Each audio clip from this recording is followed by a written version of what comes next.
Okay, welcome back. In this part we're going to check the row.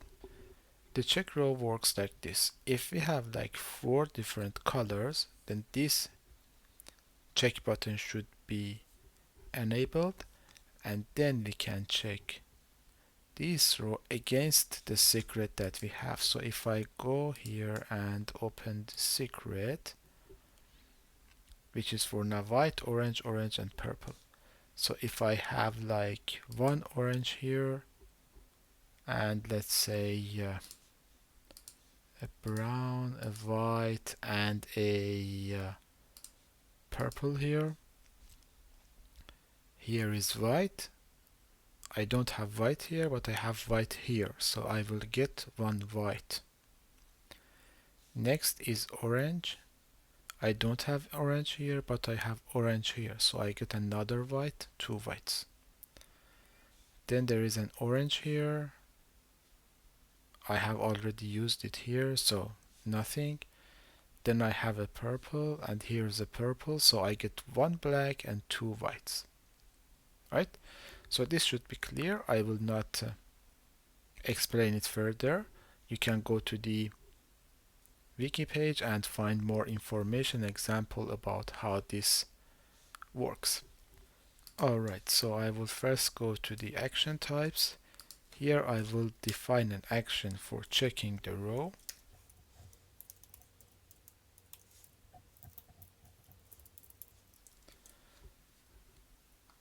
Then I need to have the function for that, which will be called from somewhere in our code.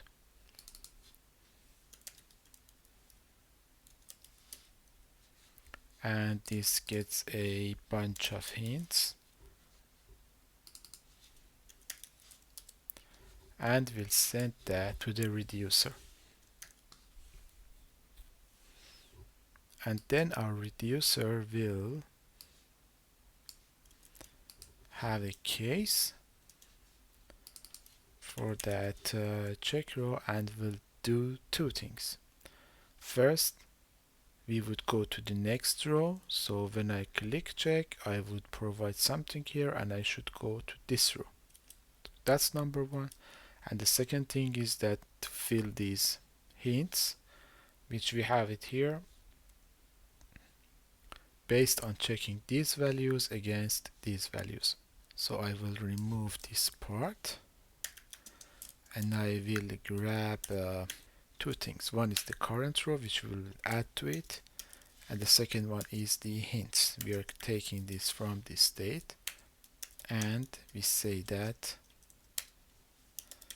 the hints of this very row that we are in should be whatever that we are getting from the payload that is coming from the actions, and we should return our state and say that our current row should be 1 more, and the hints that is filled here. So this should be enough for our reducer part. So I can go and close this ones. Here we can show the color on that specific hint. So I can say this is the hints at index I and probably 0 to 3. This is 1, this is 2, and this is 3. And the hints is coming from here. Right? But for the time being, all of these are 0 because we are not setting them anywhere. But if I go and say that, for example, black, this will be shown here. So the only thing is that I figure out and enter them here.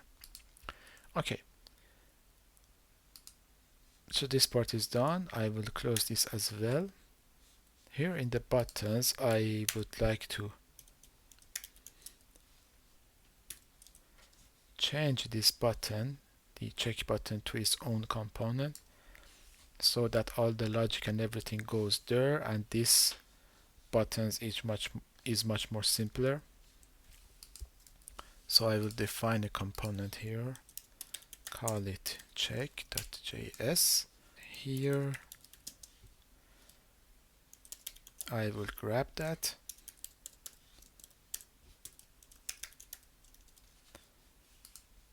So here I can say that the check component should return the same thing.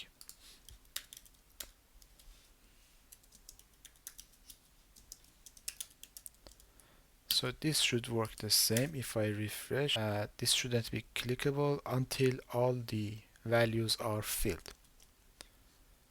So I can set a disabled and say check if the row is complete or not. So if the row is not complete, then it's disabled. And what is that function? Not function, but what is that value? If I say false here, then this button is disabled. Okay, so to write this, I need to grab some data from my context API. So I would go there, and from the app state, I would grab the let's say current row and the rows. These two I will grab from the use app context, grab it here, so import.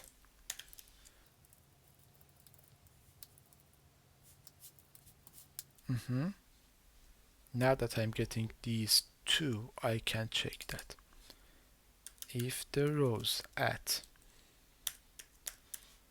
current row, every item in that row is valid, is not empty string, then that row is complete. So if I go here, this is disabled because all of these are empty. But probably as soon as I enter the last one, this will become enabled. Awesome. So this is working perfect.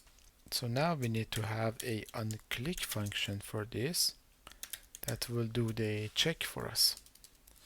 So here I say on check.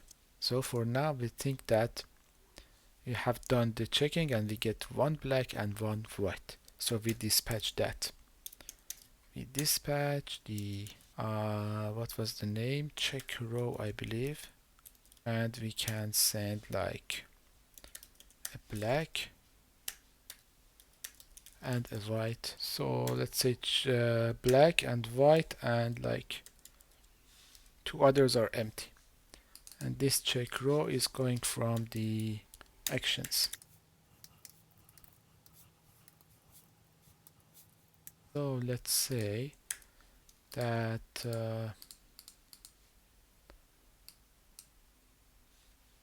I need to have the dispatch defined. So this should be the dispatch, and this is dispatch, not dispatch event. Alright, so let's say that we have 4 browns. We click and we get a black and a white. Awesome, cool. So this is working perfect. Now instead of just having it like this, we need to get the correct value and set it here. So I will remove this. I would say that hints is let's say get hints, which is a function that we will write, and we send the secret to it and the current row, which is the rows at the current row, and the secret is of course coming from here, and the rows.current row is our current row, and the get hints is a function that we will write in the helper. So I would go here and say takes a secret and the current row, or let's call it row. So to figure out, we need to have a copy of these two values so that we are not,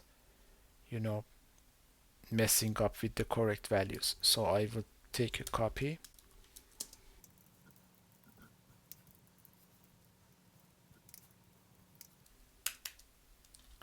and we have a array for the hints that we will fill. First I will go from top to bottom on the secret, and I would check that if they are the same thing. So if secret copy of index I is the same as row copy of index I, if that's correct, we would get a black, and we can remove these two values from the array so that we are not considering them later on.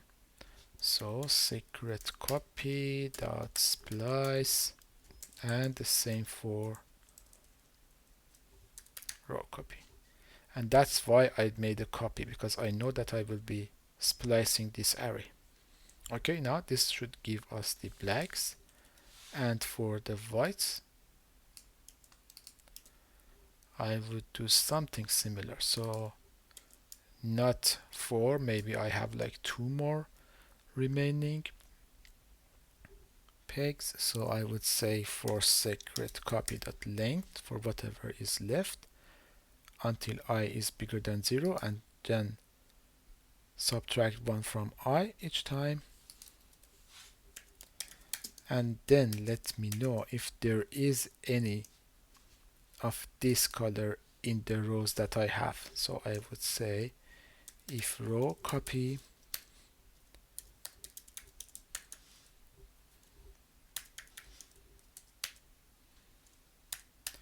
if you found something like this, not -1, which means it was found, I would always add a white because I have already checked for blacks. Then on the secret I will remove that peg, and on the row copy I would remove that from the row copy. And at the end, suppose that I have 2 blacks and 1 whites, but I need to send back like an array of 4. So I would create an array of 4, fill it with empty string, and map it to the values that are in the hints. So either hints at index I or nothing. Back, let's go here. For now, let me do some cheat, and blue, black, orange, green. So we would say blue, black, green, and green. Let's see what we get. We get 3 blacks. 1 for this blue, 1 for this black, and 1 for this green. And the remaining is like green, and here is orange. So this is working correct. Again, let's say blue, black, this time white, and orange. So I should get 2 blacks, 1 white, and nothing more, which is correct. So awesome. So I am getting everything done. There is only one thing, and that is if we get to the end, we don't need to check. So if we fill this one and do the check, we don't need to go to the next row. This can be resolved in the check here. We can say that if the current row is 10, then row is not complete. Otherwise, just do the check on the rows, and it should work the same. So let's say we have 4 whites, We check, we get a black, so there is a white somewhere on the secret. Then in the next video we would take a look at how the game ends. Either a player wins or a player loses. So thank you for watching and see you in the next video.